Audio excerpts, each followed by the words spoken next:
PT Humpus Maritim Internasional Tbk atau emiten dengan kode saham HUMI terus memperkuat armadanya lewat anak usaha PT Humpus Transportasi Curah atau HTC.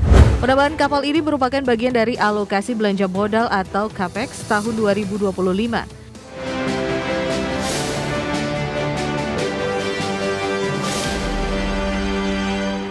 Pemirsa, PT Humpus Maritim Internasional Tbk emiten berkode saham HUMI terus melanjutkan strategi ekspansi armada maritimnya. Lewat anak usaha, perseroan kini kembali menambah 1 unit kapal tunda untuk memperkuat posisi di industri perkapalan nasional. PT Humpus Maritim Internasional Tbk atau emiten dengan kode saham HUMI terus memperkuat armadanya lewat anak usaha PT Humpus Transportasi Curah atau HTC. Perusahaan resmi mengakuisisi 1 unit kapal tunda baru sebagai bagian dari strategi pengembangan bisnis di tahun 2025. Penambahan kapal ini merupakan bagian dari alokasi belanja modal atau CAPEX tahun 2025. Hingga saat ini perusahaan sudah merealisasikan pembelian 4 unit kapal dari target sebanyak 10 unit yang akan direalisasikan sepanjang tahun ini. Kapal tunda yang baru dibeli ini diberi nama TB Jeneponto 01 dengan mesin bertenaga 2 kali 1018 tenaga kuda. Kehadiran kapal ini diharapkan memperkuat posisi HTC dalam segmentasi tug assist di berbagai pelabuhan di Indonesia. Direktur Utama PT Humpus Maritim Internasional Tbk Tirta Hidayat menegaskan penambahan armada kapal tunda sejalan dengan visi perseroan untuk mendukung pembangunan ekosistem maritim nasional. Perseroan meyakini konektivitas yang kuat di pelabuhan akan memperlancar perdagangan dan mendorong pertumbuhan ekonomi Indonesia. Dengan penambahan TB Jeneponto 01, total armada HTC saat ini menjadi 25 unit kapal tunda dan 3 unit barge. Langkah ini tidak hanya sekedar bisnis namun menjadi bukti komitmen perseroan untuk memperkuat industri perkapalan Indonesia secara berkelanjutan. Tim Liputan IDX Channel. Pemirsa, Bakri Group lewat PT Bakri and Brothers Tbk bersama anak usahanya PT Bakri Toll Road Indonesia resmi mengakuisisi seluruh saham PT Cimanggis Cibitung Tollways, di mana nilai transaksi ini mencapai 3,56 triliun rupiah dan menjadikan Bakri Group sebagai pemegang saham tunggal.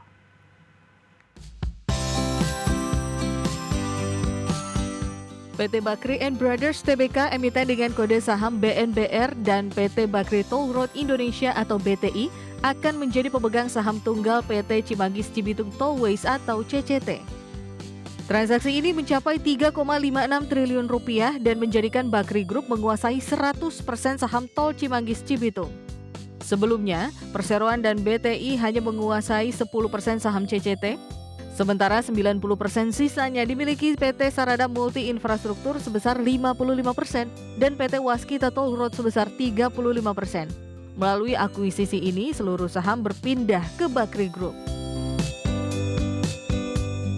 Untuk menandai transaksi besar ini, BTI akan menerima pinjaman hingga 312 juta dolar Amerika Serikat atau setara 5,15 triliun rupiah dari ADH Jackpot SPV Ltd, entitas yang berasal dari Uni Emirat Arab. Pinjaman ini dijamin oleh BNBR sebagai corporate guarantee serta 99,99% saham BTI sebagai gadai. Manajemen menjelaskan pinjaman jumbo ini akan digunakan untuk membiayai akuisisi saham senilai 3,56 triliun rupiah, melunasi utang CCT kepada SMI dan WTR sebesar 2,56 triliun rupiah, serta membutuhkan persetujuan RUPS pada 8 September 2025. Sisa pinjaman juga akan dialokasikan dalam bentuk pinjaman bridging 2,7 triliun rupiah dan pinjaman convertible 900 miliar rupiah dengan bunga 12%. Selain itu, Bakri Group juga akan mengucurkan pinjaman operasional 100 miliar rupiah untuk CCT dan membayar biaya agensi serta konsultan senilai 582 miliar rupiah. Untuk mendukung proses akuisisi ini, Bakri Group telah menunjuk Cipta Dana Sekuritas Asia sebagai penasihat transaksi. Tim Liputan IDX Channel. PT Japfa Confit Indonesia Tbk mencatat kinerja keuangan positif sepanjang 2024 dan semester pertama 2025. Meski ada sedikit penurunan pada penjualan dan laba, perusahaan tetap optimis menghadapi tahun ini dengan strategi baru. PT Java Confit Indonesia Tbk mencatat kinerja keuangan positif sepanjang 2024 dan semester pertama 2025. Java membukukan total penjualan 55,8 triliun rupiah sepanjang 2024 dan 27,5 triliun pada semester pertama 2025. Angka ini sedikit menurun dibandingkan periode yang sama tahun sebelumnya, namun neraca perusahaan dinilai tetap kuat. Direktur Java, Leo Handoko Laksono bergaskan strategi perusahaan kini fokus pada produktivitas, efisiensi, serta inovasi untuk menjaga daya saing di industri peternakan. Segmen pakan perunggasan menjadi penyumbang penjualan terbesar dengan margin yang relatif stabil. Sementara itu, peternakan komersial dan sektor hilir juga berkontribusi besar seiring dengan dinamika industri yang terus bergerak. Adapun Java juga menaikkan belanja modal hingga 930 miliar rupiah pada 2025 yang diarahkan untuk program digitalisasi dan efisiensi biaya di seluruh unit operasional. Tak hanya fokus pada bisnis, Java juga mengedepankan program tanggung jawab sosial melalui inisiatif Java for Kids. Program ini terbukti mampu menurunkan angka malnutrisi di 15 lokasi sasaran pada 2024. Perusahaan menegaskan komitmen jangka panjang untuk mendukung ketahanan pangan nasional, menyediakan protein hewani yang sehat dan terjangkau, serta memperkuat sektor hilir demi pertumbuhan berkelanjutan. Berbagai sumber IDX Channel.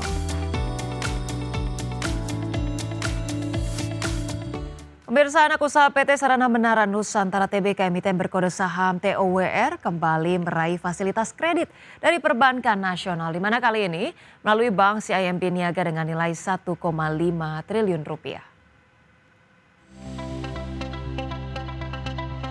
Dua anak usaha PT Sarana Menara Nusantara Tbk atau emiten berkode saham TOWR, yakni PT Profesional Telekomunikasi Indonesia atau Protelindo bersama PT I-Forte Solusi Infotech atau I-Forte, resmi menandatangani perjanjian kredit dengan PT Bank CIMB Niaga Tbk pada tanggal 2 September 2025. Dalam kesepakatan tersebut, kedua perusahaan berhasil mendapatkan fasilitas pinjaman senilai 1,5 triliun rupiah. Pinjaman yang disetujui ini memiliki jangka waktu selama 36 bulan, terhitung sejak penarikan pertama. Sebagai bagian dari komitmen, Protelindo dan I-Forte sepakat untuk bertanggung jawab secara tanggung renteng atas kewajiban dalam perjanjian fasilitas kredit. Manajemen TOWR menegaskan bahwa pelaksanaan perjanjian kredit ini tidak memberikan dampak negatif yang material. Artinya, kegiatan operasional, aspek hukum, kondisi keuangan, dan kelangsungan usaha perseroan tetap berjalan normal tanpa gangguan. Dalam keterbukaan informasi Bursa Efek Indonesia pada Selasa 2 September 2025, manajemen TOWR menyatakan bahwa perjanjian kredit tersebut tidak menimbulkan risiko yang dapat merugikan perusahaan. Hal ini memberi keyakinan kepada investor bahwa kondisi perseroan tetap terjaga. Sebelumnya, 6 entitas usaha TOWR termasuk Protelindo dan I-Forte juga telah memperoleh perpanjangan fasilitas pinjaman bergulir senilai 1,5 triliun rupiah dari Bank Mizuho Indonesia. Dalam kesepakatan baru, masa perpanjangan fasilitas ini berlaku hingga 11 Juli 2026. Tim Liputan IDX Channel. Nah, pemirsa, kami hadirkan informasi seputar IHSG pada penutupan perdagangan sesi 1 hari ini, pemirsa, 4 September 2025, di mana IHSG terpantau melemah tipis 0,2% atau melemah 16 poin ke 7.869, sebab menyentuh level tertingginya di 7.899,7, level terendahnya di 7.855,7. 297 saham menguat, 361 saham melemah, dan juga 145 saham stagnan. Dan kita lihat, pemirsa, saham-saham yang menjadi top gainers pada sesi perdagangan pertama. Di sini ada MDKA dengan penguatan 3,1%, disusul saham Bumi dengan penguatan 1,7%, ADRO menguat 2,02% dan Raja menguat 4,07%. Dari top losers, pemirsa, ada Antam yang melemah 2,01%, kemudian Indi melemah 5,42%. BRMS melemah 3,85% dan PSAB melemah 3,28%. Dari pergerakan sektoral, pemirsa, penguatan dipimpin konsumsi primer dengan kenaikan 1,74%, teknologi 0,14%, barang baku melemah 0,7% dan kesehatan melemah 0,58%.